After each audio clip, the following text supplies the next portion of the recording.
All right, welcome back. It has been nearly 2 weeks since tornadoes hit the Mid-South. Some people may not have been expecting severe weather in December, but the Mid-South is no stranger to tornadoes during the last weeks of fall. Meteorologist Danielle Moss takes us back 34 years when West Memphis, Arkansas made history as the first U.S. city to be declared a federal disaster twice in 2 weeks. In December of 1987, West Memphis, Arkansas was hit by 3 natural disasters. And this fire station was a safe haven for many as they lived through an EF3 tornado, a deadly flood, and a very serious snowstorm. It's a month that residents will never forget. Wayne Gately was just getting his firefighter career started when West Memphis suffered major devastation. On December 14, 1987, he was working at Station 1 as a driver when his chief pointed out a drastic change in the temperatures. He noticed that temperatures had drastically skyrocketed from the low 40s that morning to the 70s by 9 that night. I said, Chief, there's going to be a tornado somewhere tonight with this kind of temperature change, this drastic, this quick.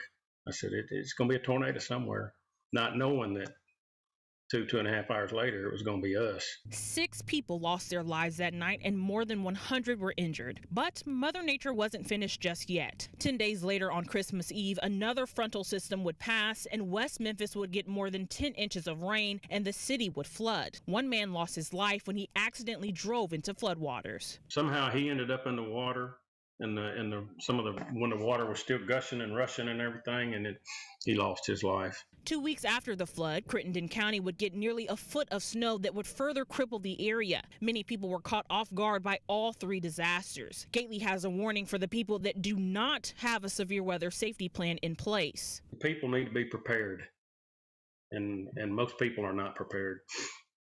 We don't know. We can't stop the tornado from hitting wherever it's going to hit, but you know, have you some water supply, have you some food supply, have you some blankets put back, some flashlights with batteries, have a weather radio. Gately says that there weren't any true warning systems in place at this time. Now, the city has 6 tornado sirens and a flood control system.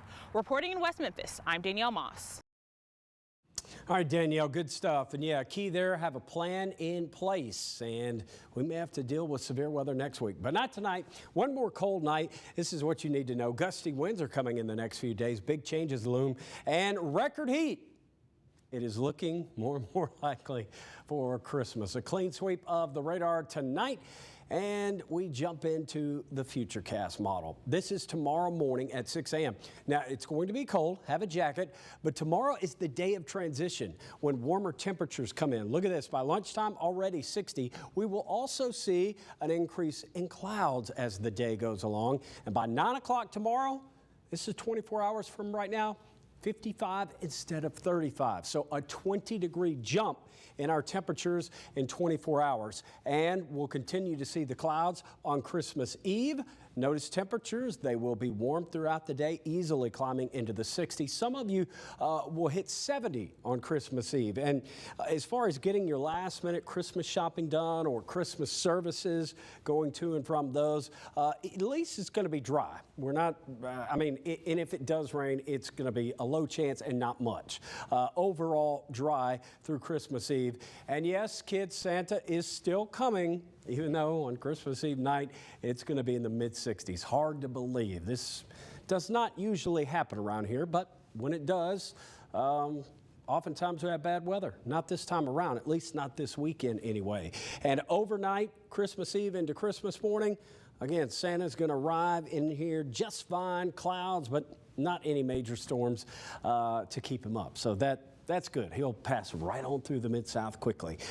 And as far as winds, this is going to be another story, another part of our weather story anyway. As we get into Christmas Eve, these winds are going to go up. And even though we're not going to have big thunderstorms or any serious storms, when you get wind gusts over 40 miles per hour, which is going to happen, folks, Christmas Eve, some people could lose power. Just think about that now. Portable batteries, a good stocking stuffer for people.